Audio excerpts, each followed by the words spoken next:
it is to have these checks and balances in place in between. Sometimes when you are taking up independent initiatives, you keep on doing your own thing. You keep on, you know, going a certain direction with your analysis without having a certain level of check in between, which kind of prevents you from finding a very critical mistake like this.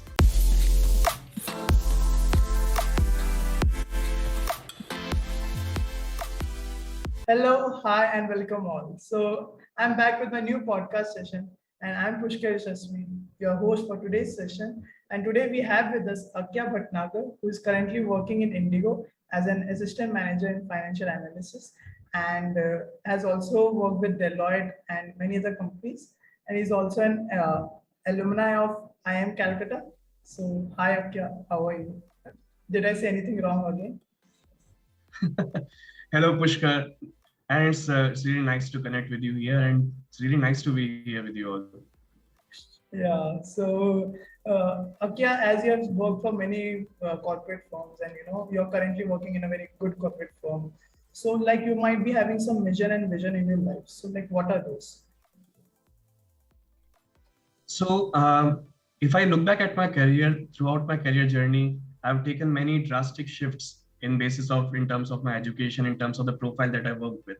So, to give you a background, I did my engineering in electronics and communications from VIT, and post that I stepped into the field of audit with Deloitte, and there I was working with the audit analytics practice. So it was an area that was completely alien to me, and I would say that I had good help, and we had a good learning sessions within the firm that helped me get up to speed during my initial days. And with the help of my colleagues and that our team members in US, we were able to get many projects accomplished over a period of time. But I would say that I have always been a person who has made these drastic shifts, seeking more and more opportunities to not only progress, but also diversify my skill set and my understanding. Yeah, so that was great.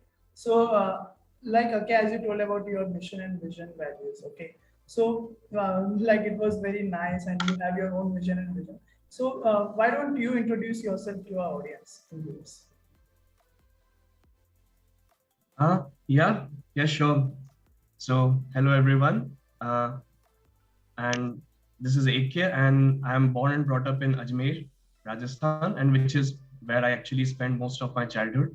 And post my education there, I actually pursued my BTech from VIT Vellore.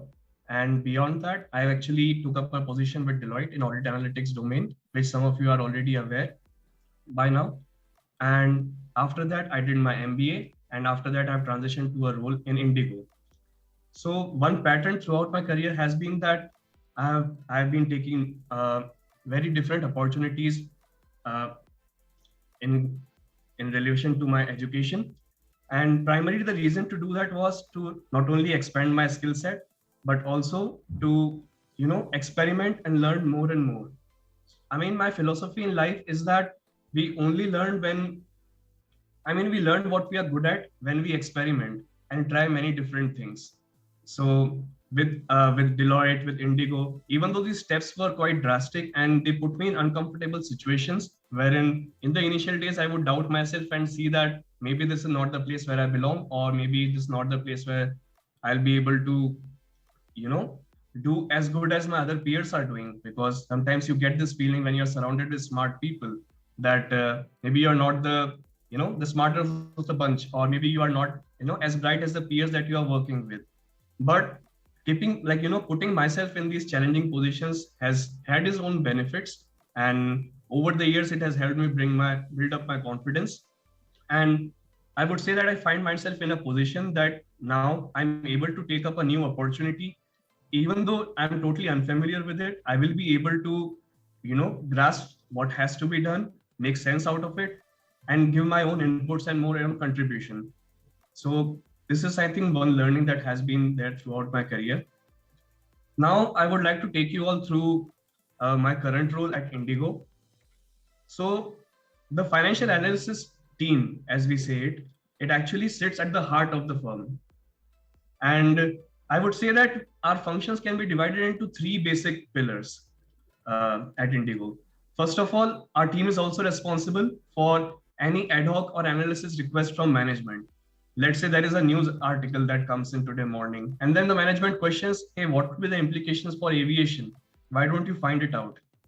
So it is the responsibility of my team to actually analyze, do our own research, and present our findings to the management in terms of short-term and long-term implications of anything happening within the news, within our industry.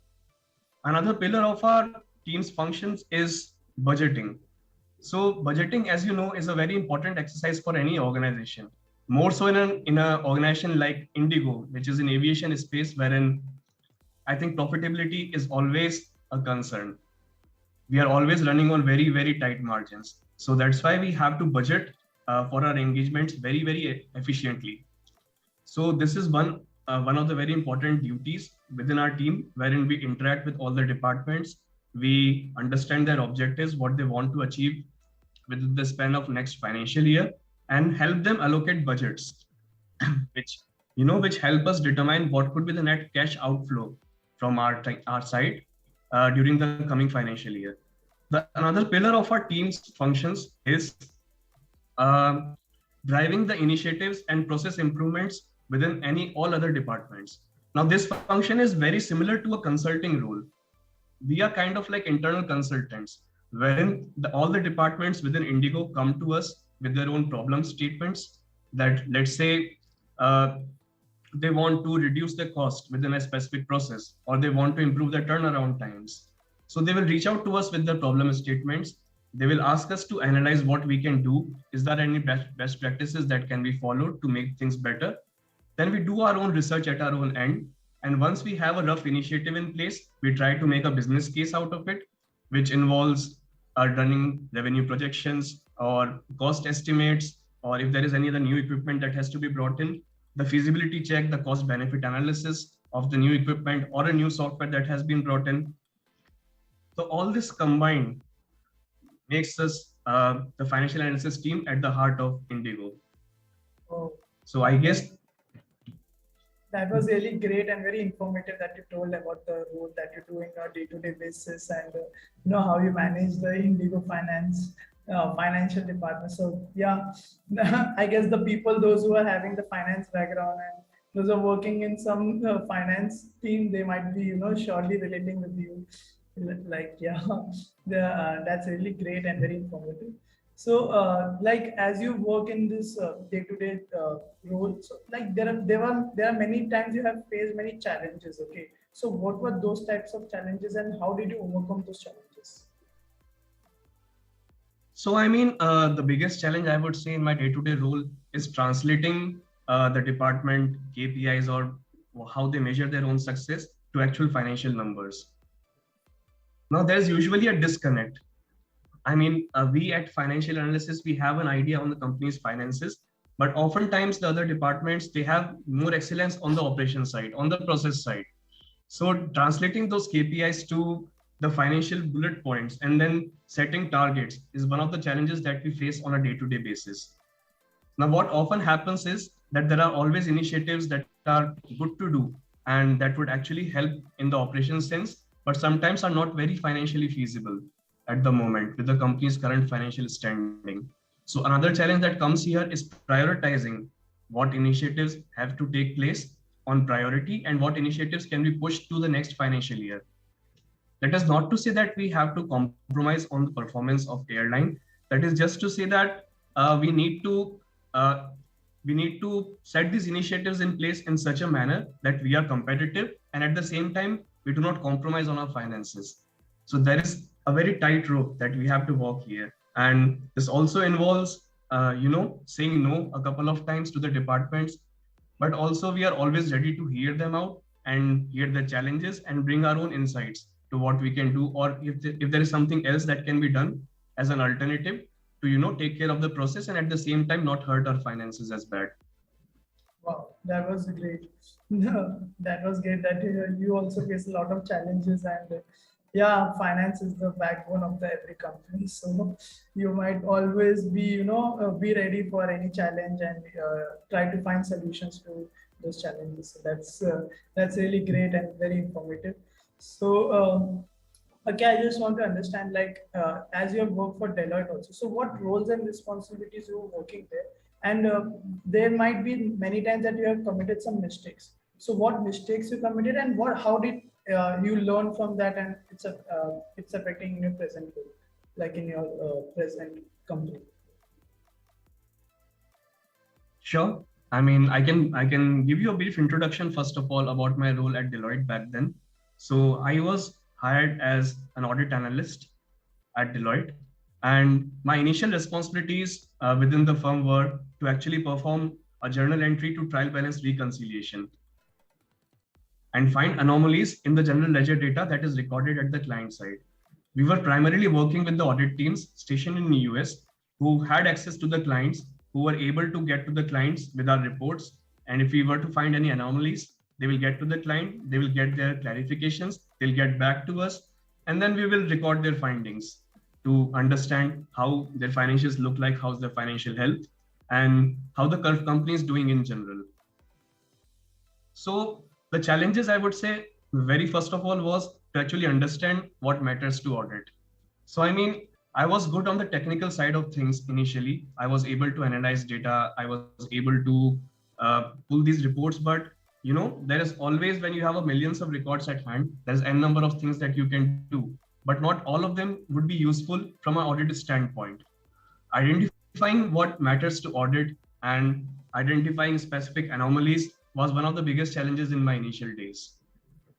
Now, as we got up to speed with the processes, with what matters to audit and how the process flow looks like, by my second year, we started taking up more and more independent initiatives in terms of analytics dashboards, interactive dashboards for audit, wherein they can see the company's financials as is, and also alter some parameters and see how the finances could be impacted if, let's say, the interest rates were to go up, or if the company defaulted on its loans, or how is the financial health of a company going to change with the change of certain parameters. Now, this became another tricky point for us because, again, defining these parameters for industries that we have little exposure to at that point of time, it was a fast-paced consulting environment. And, you end up working with a lot of different industries. And for every specific industry, you have a different set of KPIs or different set of, procedures that you need to follow to perform these testings. So these were some of the initial challenges that we faced. But again, as I said, with the help of our colleagues and the support that we had from the firm, we were able to get up to speed with all this. And again, we had a lot of learnings in the process as well. Now, in terms of making blunders that you mentioned, I do recall one incident, and that was actually right after, my taking up the new responsibilities in the third year of my firm. So this time, instead of the US team, I was deployed with Deloitte Switzerland, and I was working with one of the heavy industries there. And what happened there was that there was a scope of business units that we had to analyze for that specific year. And due to some miscommunication in the very beginning, I had missed out on two major entities. Now we had our whole analysis done, and I was leading that engagement. It was my first engagement with Deloitte Switzerland. And we realized at a very later stage in time that two very major entities were missed out from the analysis. And when the company's numbers were not reflecting well to the clients, it definitely did not reflect well for our team. It actually cast a shadow of doubt on the team's analysis, whether what we are doing is right or not. What I learned at that specific point of time was how important it is to have these checks and balances in place in between. Sometimes when you are taking up independent initiatives, you keep on doing your own thing. You keep on, going a certain direction with your analysis without having a certain level of check in between, which kind of prevents you from finding a very critical mistake like this at initial phases of time. Now, what happened later was that when we realized that it was just those two specific entities, we performed an analysis separately for those entities, and then things could be reconciled together. But again, the lot of rework that resulted from it could have been minimized had there been, a better communication between me and my managers and an efficient set of checks and balances in place. So this was a blunder, this was a mistake from my end, but then it came up with a lot of learnings as well. And if you say that what I take from it to my current role, now in any engagement that I work with within Indigo or any department and initiative that I undertake, I I always remember to keep my managers informed. This is something that I take on priority, because if there is something that had to go wrong in my approach, it should be identified at the very initial stages rather than going to a final stage and then doing the rework. So sometimes working in silos does not help. We should always keep our managers and our team members informed with our approach and with our processes. So that was really great that you told about the all the challenge mistakes that you have done in your past companies, and yeah, learning from the mistakes is the very best thing that I can say, that you should commit mistake. You should never be afraid of committing a mistake, but you should always have a inquisitive mind that okay, I have committed this mistake. Then yeah, what learning did I got, and it shouldn't affect in your future or anything.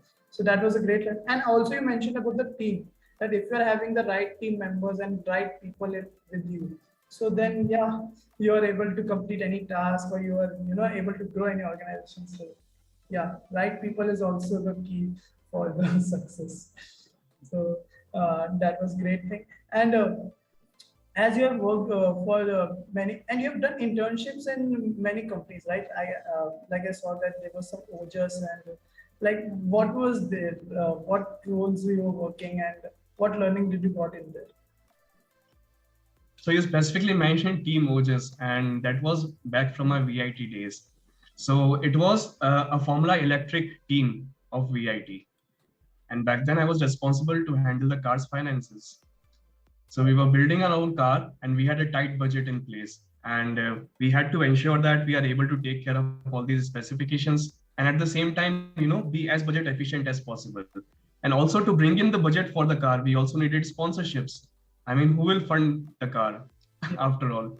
So attracting sponsorships was another part of my role back then, wherein we would reach out to many different local and international sponsors and attract whatever sums of money that we can get for our cars in return for some benefits for the companies in terms of getting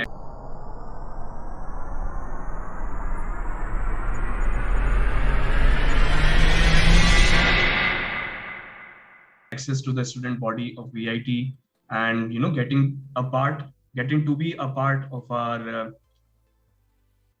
launch event for the car.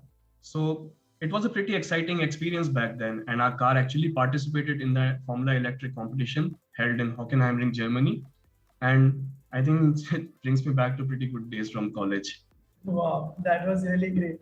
No, that was really great that you also created cars and racing cars. So yeah, I think that you might have enjoyed with your team, making cars and having a great success.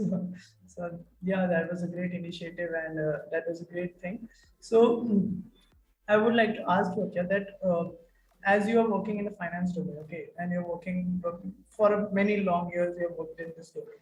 So like what people should think while coming into finance domain, like do they need to have their math strong, or what things they require, while working in a finance domain? In finance, I would say the most critical skill is being observant, because you end up looking at a lot of data points on every single day that it's very easy to miss out, a figure here or two. Let's say if your totals are matching on one Excel sheet and it's differing on another, that kind of puts your entire analysis into question. Like, is the data set that you're analyzing comprehensive, or, are you actually taking the right data that we need after all? So being observant is one thing that people should be careful of.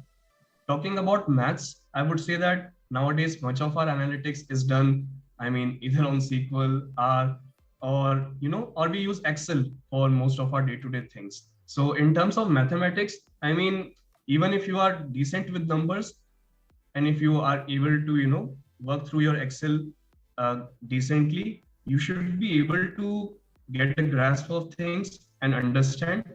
But But the thing about finance is that you need to be very attentive throughout your day in terms of the reports that you are looking at, the patterns that you can identify, and again any anomalies or any discrepancies that you see, because this is kind of like a part and parcel of a role in finance. And another thing to I would say that people should be mindful of in finance is that everything, I mean, any process or any organizational initiative has to boil down to numbers. So having that connect and having that capacity to actually understand, the processes and then bring everything down to a measurable number, a measurable quantity, which you can either benchmark against what, how it has been for a previous year, or which you can use to predict how the company is going to do on any specific process or any specific benchmark is another quality that I would say people should be mindful of when they come to finance. Okay, so yeah, that was really great that you told that what people should, have their skill sets or have things ready with them while working in the finance domain. Because I think this finance is very proactive. Like you need to be always active, and you can't be anytime lazy in your work, right? You need to always be in front of computer, open your Excel sheets, and be good with that. Or is there anything that is else required in this field apart from Excel? Apart from Excel, I mean, see, Excel is often the bread and butter of finance, but then I would say the teams are moving way past Excel now.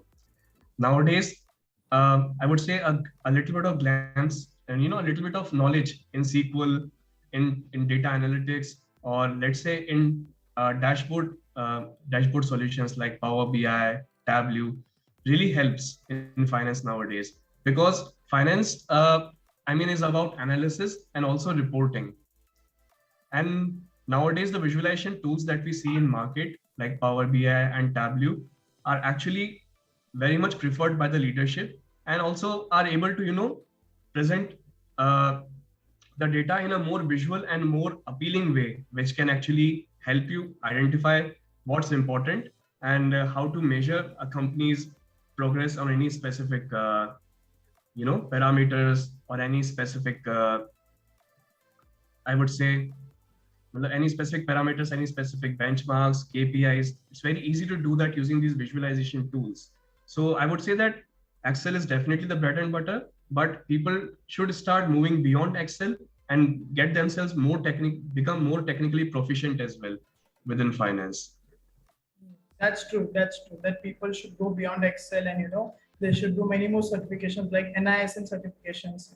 If they are good in NISM certifications, then yeah, they should also go for that. And yeah, they should acquire more and more skills in the finance, because anything can come. And there are many things like in finance, like investment banking, private equity. So like according to you, like which domain is very much good for the people that they could work for? They could start in the finance as a career. Okay, when you talk about investment banking and private equity, I would speak with limited experience within that firm, because my experience primarily has been with corporate finance. But if you ask me what specific would be a good starting point for people, I would say that getting comfortable with the financial statements of a company. And a very good starting point there is to, actually open a company's annual report. Yeah.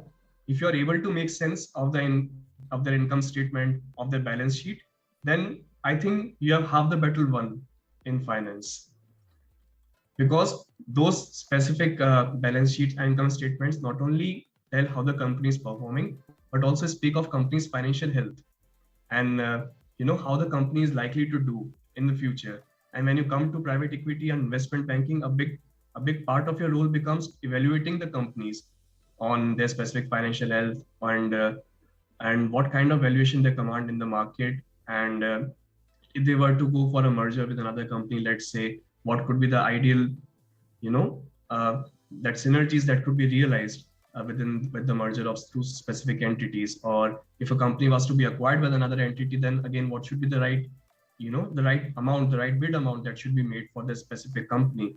So all these are things that you learn eventually, but a starting point, if you ask me, is to be comfortable with the annual reports, I would say. All right. So that was great that you told about the corporate finance, and you told that you don't have much knowledge, but yeah, the knowledge you have about the other things, that was really great and very insightful that you shared. So I guess the people those are watching, they might be keeping things in the mind that while starting off their career in the finance, that which area they should work and they start as. So that was great. And I would like to ask you, like, which certifications people should go for? Like, as I mentioned about the NISM, like, is there any other certification that people should go for, or is NISM certifications fine? So I will divide this answer into two specific sections. So there are certificates related to core finance. So for instance, if people were to actually, do a deep dive into finance, much more than an MBA would do for you, then I think pursuing CFA is a really good option. Because if let's say if you were to make your career in investment banking or private equity, the CFA curriculum does cover a lot of concepts that come in handy if you imagine a career within those specific domains. And and in terms of technical certifications, I would say any data analytics certifications, being a Tableau specialist, a SQL certification, all this actually helps because, as I mentioned, that finance is moving beyond Excel, and nowadays even the finance function, people expect a certain level of technical competence from people. What usually happens is that nowadays all the data is being kept digitally on servers. People would be utilizing SQL servers or or let's say other web services, Amazon web services or something like that. So on that sense, you have a lot of data dump at hand. Now to analyze that, there's always good to have some certain sort of technical competence, and that's where these technical certifications come in place. So again, I would say that if you are aiming for a corporate finance role, so whatever you learned in your MBA or whatever you learned, let's say in basics when you do your, let's say if somebody has done BCom or a bachelor's in arts in a finance related field, whatever you learned till then is actually sufficient to give you a grasp on concepts. What you can grow further in a corporate sense is you can actually learn the technical skill sets to actually enhance your capabilities with data analysis. And if you were to enter in very finance specific domains like investment banking, private equity, or very niche roles in banks, I would say that the CFA certification does help making a transition to those careers and also enhancing your skill set in finance because they do a much more deep dive into the subject as compared to your traditional courses.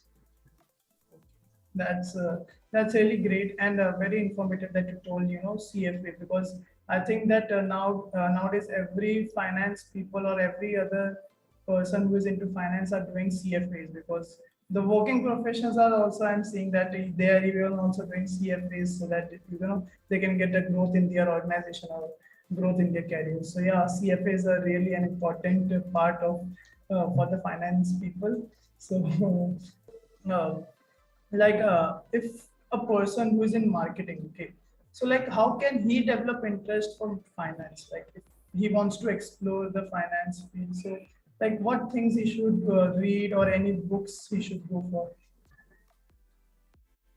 Well, a person in marketing, like marketing in today's sense, I would say must already be comfortable with data, because nowadays a lot of what you can say, the performance indicators for the marketing campaigns are recorded digitally.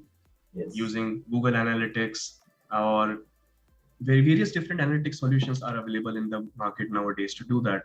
So the comfort with data is, I think, the foremost thing that will, help the marketing professional transition to a finance-based role. Now comes the part of familiarity with the concepts and how to look at things.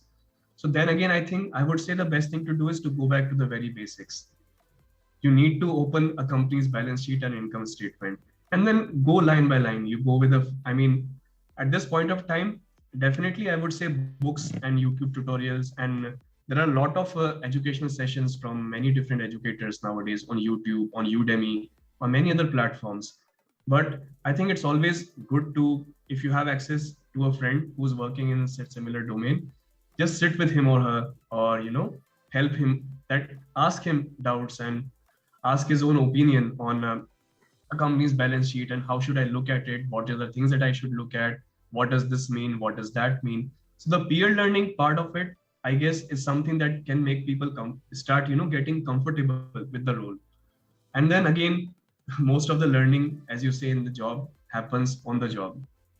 So if you are Yes. able to transition to certain role internally, then definitely, I mean, working day-to-day basis, you start learning more and more concepts, and with a certain set of time, you actually get more confident as well in your own abilities. Yeah. That was really great that you told about the advice, because I was also sometimes thinking that how do finance people works and how do finance works. So I was also thinking to explore, and you gave me a great advice, and others also, those who are watching, they can also just read books, or they can sit with the finance people and ask the queries and ask that thing. Then through that they can also know how the finance teams work and how the finance works in the company.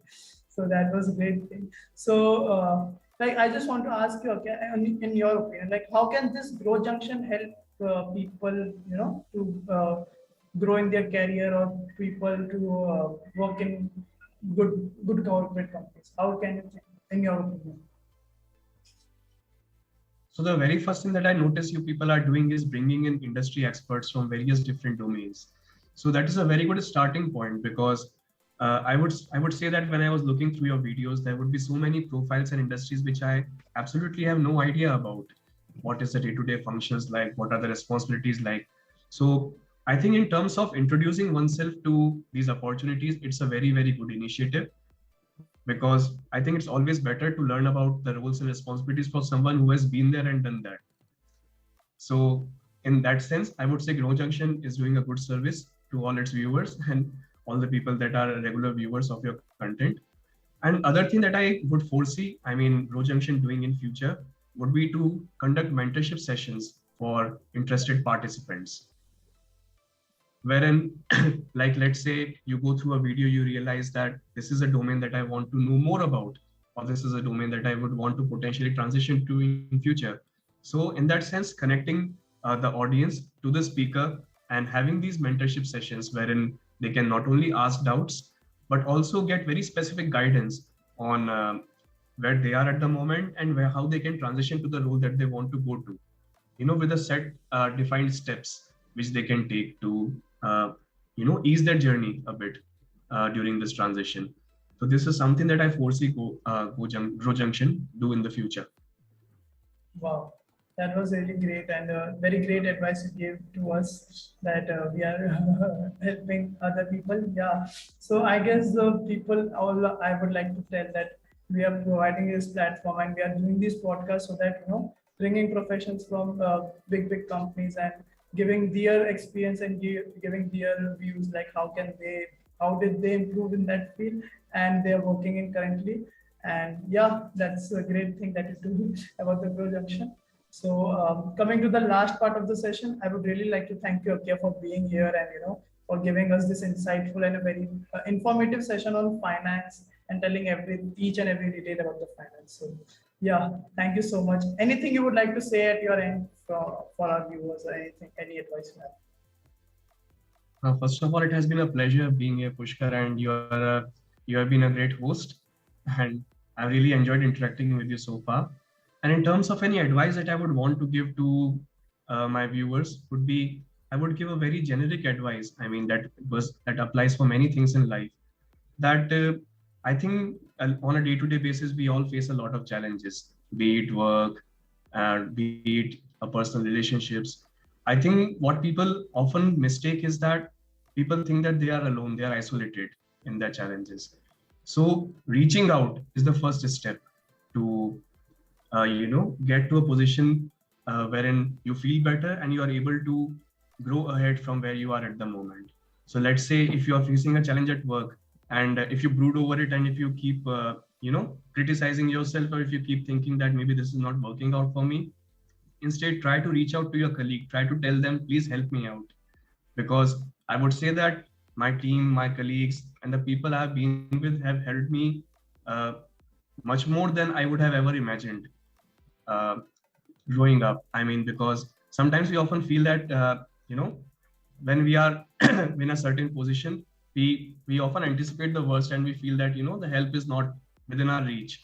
but that is often not the case. It is often about us reaching out and telling the other person that I need help. So never hesitate to ask for help, be it professional, be it personal, and I guess you all will do great in your lives. Yeah. That was really great, and that was really a great advice that you gave to our audience and viewers. And I hope that they might get to your advice. So yeah, really, thank you, Akya, for being here, and also to our audience for listening to this informative and very insightful podcast session. So I would like to tell to all our audience that please subscribe to our channel, as we will be bringing more podcast sessions like this. So yeah, thank you, Akya. Thank you so much. Thank you.